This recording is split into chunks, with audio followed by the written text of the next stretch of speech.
漫画を読む方がすごい海外でも増えて、文化の違いでどう変わるんだろうっていうのは単純に気になるし、いろんな多分好きの伝え方が無数にあって、絶対その文化の違いを超えてみんなを感動させる共通の要素っていうのは面白い作品には絶対宿ってると思うので、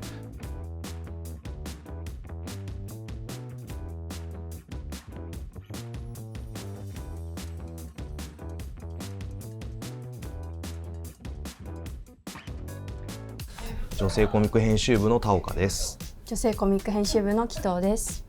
上田です。梶川です。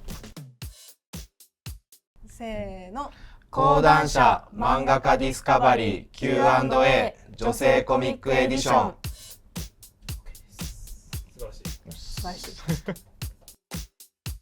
では早速ですけど、インスタグラムで募集した質問に答えていきたいと思います。はい、じゃあ一つ目。わパカばかりですね。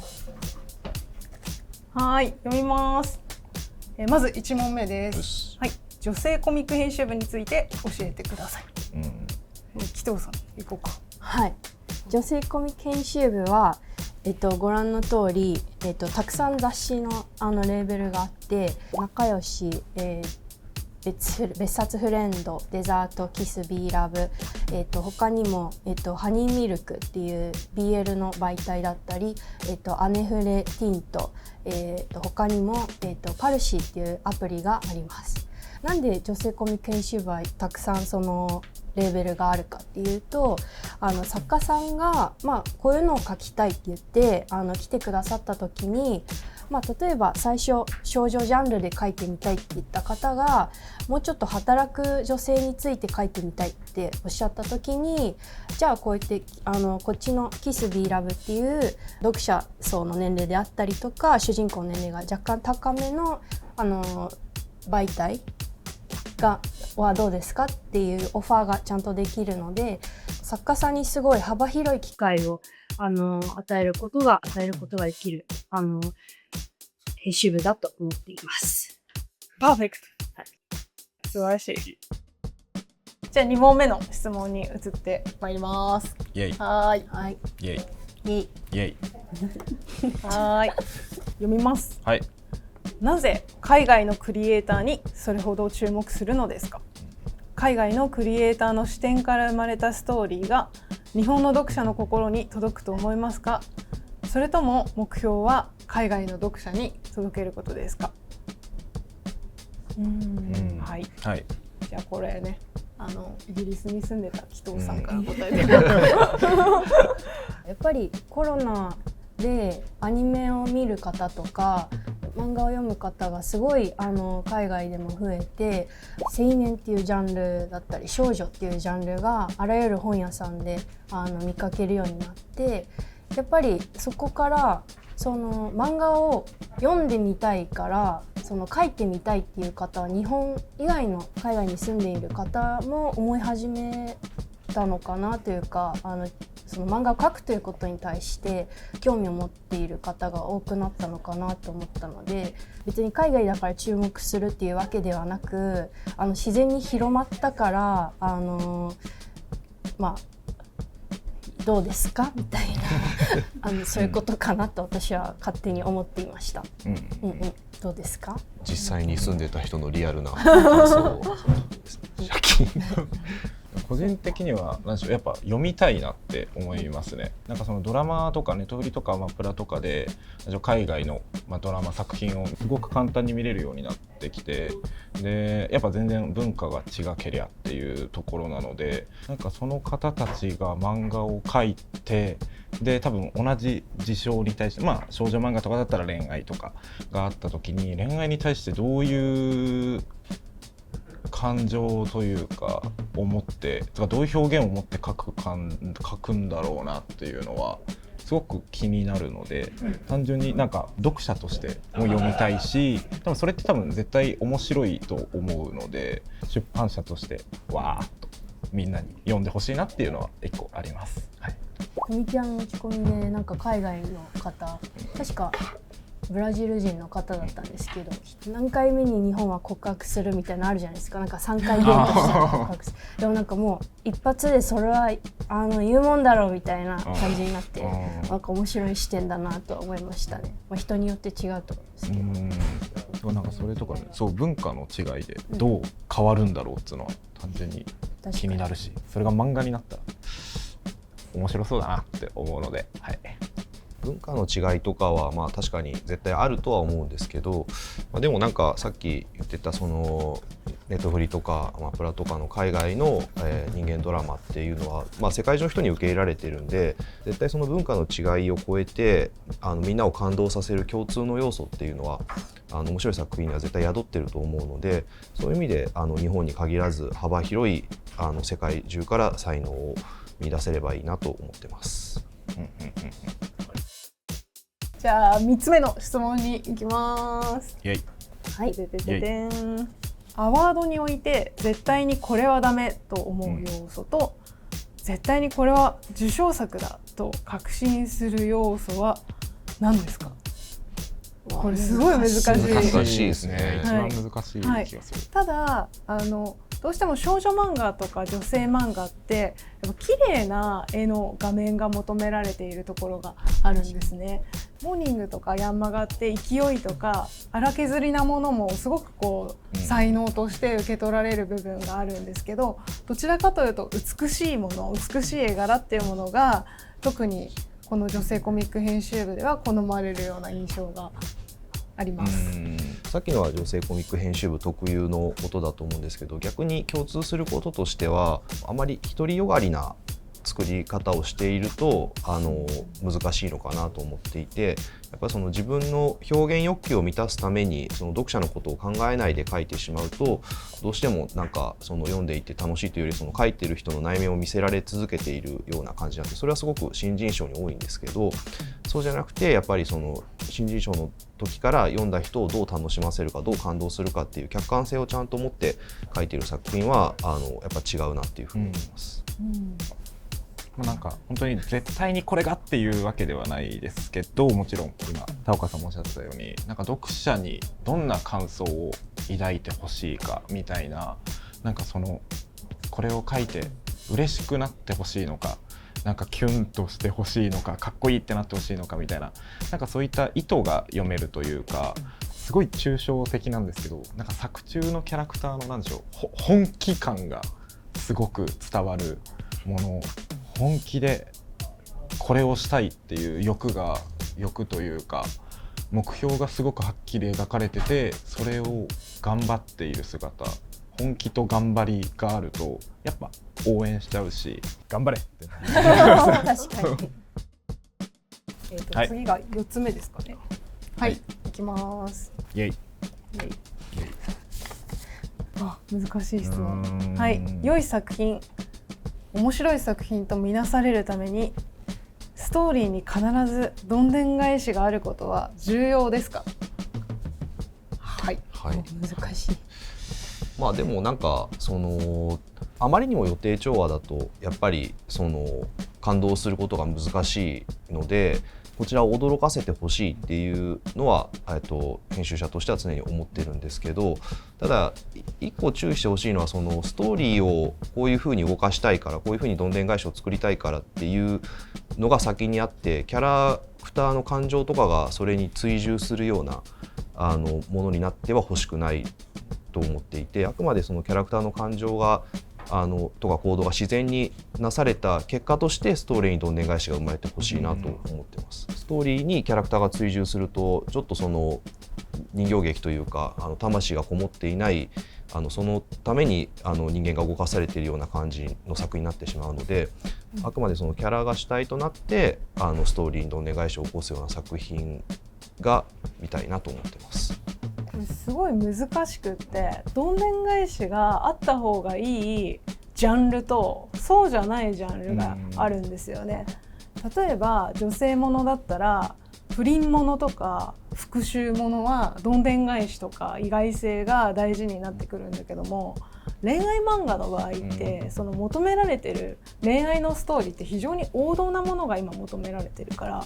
そのジャンルによってはどんでん返しが必要じゃないものもあるなって個人的には思ってます。個人的に起承転結というか、この女性コミック編集部ってすごく人間の感情というかを描く、そんな多分でっかく車が爆発したりみたいなそういうの多分あんまり少なくて、なんか主人公がいて、でその人が誰かと出会って、それが1ページ目、その主人公の悩みがあって、その最後にどういう決断を出すのかっていう、なんか入り口と出口というか、最初の課題と最後の主人公が出した結論とはみたいな人間的な成長は見たいかなと思います。あとワンショットって考えると、女性少女ジャンルにおけるどんでん返しにあたるのが、多分好きっていう感情をどう伝えるのかっていうのが、多分どんでん返しにもあたるのかなと思っていて、ただ単にストレートに好きだよっていうのと、紙に小さく書いて好きって書いてそれを読ませるのと、こう手でこうハートを送るとかのがちょっとカットインするとか、いろんな多分好きの伝え方が無数にあって、そこに多分びっくりする要素を入れられる。なんかガチャポンから出てきたらなんかラブレターが入ってたとか、なんかわかんないんですけどおもろいなんかいろんな多分そういう工夫みたいなのは、特に少女女性ジャンルだと、どんでん返しっていうよりはなんだろうな、感情の高ぶりとして求められてるかもって思いますね。月が綺麗ですねの海外版ってあるんですかね。あね、それ知りたいよね。すごい確かに。なんか今日の砂漠はの砂はホットです。輝いてるぜみたいな。ね、かっこいい。すごい嬉しいですけどね。めっちゃかっこいいです。今日のスパゲティ超長い。長い。俺の愛と一緒なんだよみたいな。見てんねやろそれ。嬉しいですね。そういうのねなんか知りたいですよね。確かに。はい、次の質問が5問目いきます。イエイ。応募前に全てのクリエイターに知っておいてほしいことはたった一つ挙げるとしたら何ですか？何？名前書くとかテストやん。連絡先書いてほしいとか。確かに。漫画通貨ですもんね。なんかやっぱ文字が多いと結構読むことにこうストレスを与えちゃうから、なるだけこう絵で見せるとか省略できるところはないかっていう、なんか引き算を考えてほしいかもなって思います。確かに詰め込みすぎるのはあんまり読んでいて面白いけど、もうちょっとシンプルだといいなとは思ったりしますね。なんかあとその読んだら面白いは多分もちろんそのどの作品もそうかと思うんですけど、読んでもらうための読みやすさっていうのはそれこそテキストの量だったりとか、小回りがここ行ったら次、明確に漫画だったらこっち読むなみたいなのがぐちゃってなってほしくはないかなと。やっぱ読んでもらえないのはもったいないので、まず読んでもらうために読みやすくする、それが多分減点をなくす意識はちょっとあってもいいかもしれないですね。読み切りだとね、もう本当に出せる、名前のあるキャラクター出せる限度って結構決まってると思うので、できるだけシンプルな人間関係とキャラクター数で最大限の効果を狙うようにはしてほしいかなと思います。あとはページ数ですよね。なんかそのページ数を書けなければどうしても書けない内容っていうのもあると思うので、その場合は多分多少膨らんでも全然問題ないと思うんですけど、もっと短くできるなって思われちゃうと、それはやっぱり減点対象というか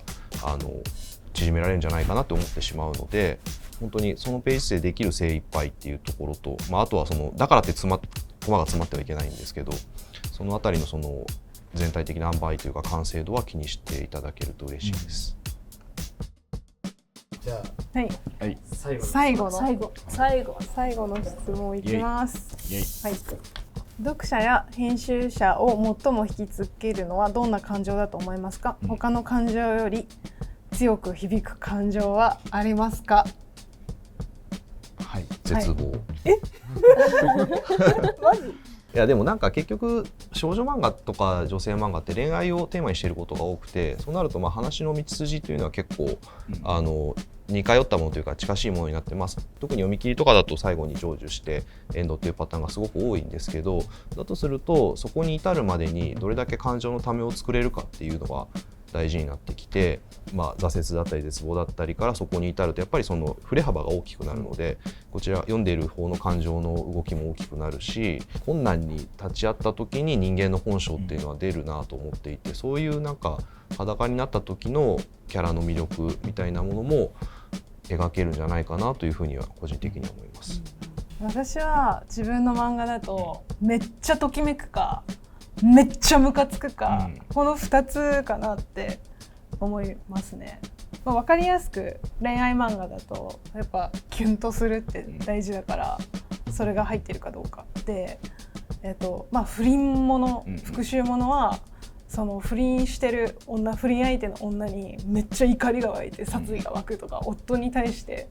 マジぶっ殺したいって思うとか、だからそういうなんかなんていうんですかね、なんかファースト一番最初に出てくる感情みたいなのを大事に考えています。私も個人的に言うと割と絶望とかなんかそういうのに近いのかなって思うんですけど、なんか絶望があってそこから立ち上がったりする時のこの感情、立ち上がる時のなんかもう何が何でも見返してやるとか、何が何でも成功してやるとか、なんかそういう立ち上がる感情はすごい自分がその漫画普通に読者として読んでる時もなんかめちゃくちゃ感動しますし、引きつけられるかなと思いますね。もう途方もない夢を持ってもうそれにがむしゃらに夢に向かって走るなんか少女とか少年とか、なんかジェンダーなんでもいいんですけど、主人公はめっちゃ見てみたいです。なんか子供とかなんだろう、これから将来ある人たちが読んでなんか世界はまだ悪くないみたいななんかそう思える作品キャラはなんか見てみたいです。自分の中に芯というか譲れないものがあるキャラクターはそれだけですごく魅力的なので、受け身な女の子とかではなくて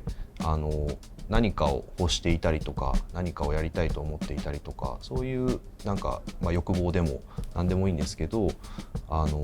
強く何かを持っている人は見てみたいです。今彼が持っているちはやふるのキャラクター、主人公が本当にまさにそんなキャラクターだなと思っていて、あまりなんかその女性っていうか恋愛漫画ではないんですけど、彼女はカルタっていうものにものすごく一生懸命で、すごいこの漫画が僕は優れてるなと思うのは最初のセリフがお願い誰も息をしないでなんですよね。そんなことを世界に対して願えるぐらいカルタに対してまっすぐな気持ちを持っている。それがもう本当にその一言に集約されているなと思っていて、そこまで世界に対して自分の欲望で傲慢になれる人はもうそれだけでずっと見ていたいキャラクターだと思います。私これちはやふる人生で初めて買った漫画で、当時多分10巻ぐらいまで出てたんですけど、もう全巻学生の時買い集めて、もう小遣い全部ちはやとかに投資してもう何回もボロボロになるまで読み返しました。なんかめっちゃ背中押されたなって。なんかさっきおっしゃってましたけど、なんかもうセリフに力があって、キャラももちろんすごいみんな一生懸命で、みんな自分の哲学というか考え方があって、周りにどんなこと言われてもそれに向かってなんて言うんでしょう、夢を実現しようとしているのが、なんかその学生時代いろいろ悩んでた自分にとってめちゃめちゃ背中を押されたなっていうから、なんかそういう作品は何回も読みます。多分いろいろ言ったと思うんですけど、でも本当に一作書き上げるって人生でやったことないし、で挑戦してみようと思ったこともない中でそれをやるぜっていう決意をしてペンを取り完成させたのって本当にすげえと思うので、何でもいいを書けたら送ってみての気持ちですね。はい。なんかアクションものとかっていうよりもさっき言ってたみたいにその人と人との感情のやり取りで起こる物語を扱うことがどちらかというと多いんですけれども、ハリウッド的なバトルものとかっていうよりもそういうなんかお仕事だったりとか学校生活だったりとか、異世界でもいいんですけどそういう中で起こるその感情が巻き起こすドラマみたいなものを、書いてみたいとか書き上げたっていう人はぜひ女性コミック編集部に作品を応募していただけると嬉しいです。最近スティーブン・キングに今更ハマってまして、なのでもしかしたら今これを見てくださってるあなたが漫画界のスティーブン・キングかもしれないぜひ日本で活躍してください。待ってます。あなたにしか書けない物語を待っていますプロフロ待ってますいいんですかこの何もきっかけなくていいんですかもう一回一応はい、待ってます。応募待ってます。イエイイェイイェイイエイイェイ